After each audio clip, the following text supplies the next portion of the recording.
I truly believed my HOA would never respond to me. And if you've ever dealt with one, you already know why that thought alone is terrifying, because silence is how they win. But what happened next didn't just surprise me, it completely changed the way I see HOAs forever. Let me hook you right from the start with this. This wasn't a sudden victory. This was months of frustration, pressure, and quiet intimidation building up to one moment that flipped the entire power dynamic.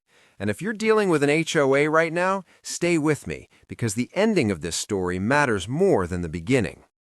For the longest time, my life under this HOA felt like walking on glass.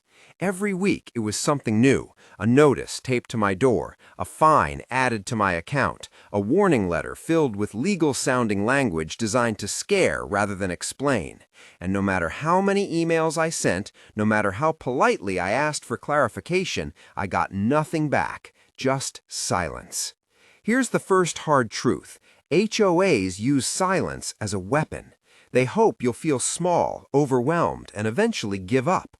And for a while, I played right into that. I was angry, I was emotional, I reacted instead of responding, and that's exactly what they count on. But here's where the story starts to shift. One night, after yet another unexplained fine showed up in my account, I realized something important. Nobody was coming to save me. If I wanted this to stop, I had to stop letting them control the narrative. That's when I started documenting everything. Every email I sent, every response they didn't send, every rule they cited without explanation. And this is the part most homeowners never do. I actually read the bylaws, not just the sections they referenced, but the entire document, line by line. And buried deep inside those pages, I found clauses that changed everything.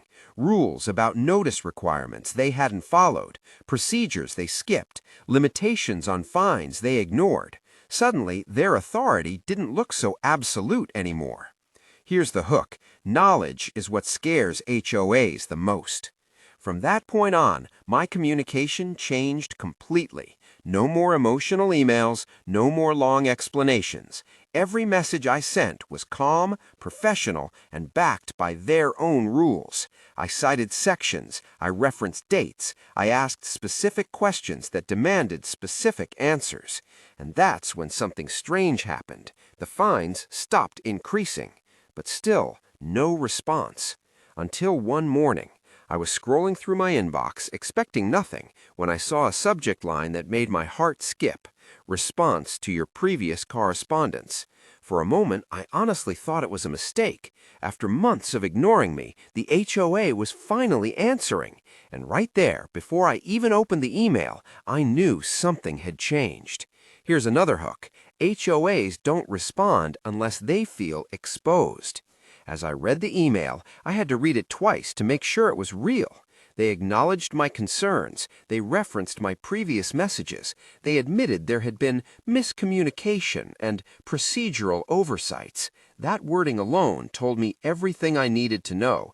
This wasn't confidence, this was damage control. Then came the sentence that shifted the entire situation. They wanted to schedule a meeting, not a hearing, not a warning, a discussion. Let me be clear, HOAs do not ask for meetings unless the balance of power has already moved. Walking into that meeting felt surreal. The same board members who once ignored me now chose their words carefully. No raised voices, no threats, just cautious explanations. When it was my turn to speak, I laid everything out. Documents, screenshots, timeline after timeline showing exactly where they broke their own rules. And this is the moment most people won't believe. They didn't argue. Instead, fines were placed under review. Violations were suddenly subject to reconsideration. Issues they once treated as non-negotiable were now open for discussion. No apology, but no resistance either. And that told me everything. Here's the biggest hook of all. The HOA's power only works when homeowners don't push back. When I walked out of that meeting, something felt different. It wasn't just relief, it was clarity. I wasn't powerless. I never was.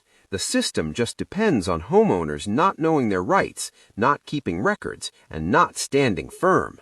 So, if you're watching this right now, dealing with an HOA that ignores you, intimidates you, or makes you feel like you have no options, remember this story. Document everything. Learn the rules better than they do. Communicate professionally. Silence doesn't mean you're wrong. It often means they're hoping you'll quit. Because the day my HOA finally answered to me, I realized something that truly changes everything. Once you stop being afraid of the HOA, they lose the power they never should have had in the first place.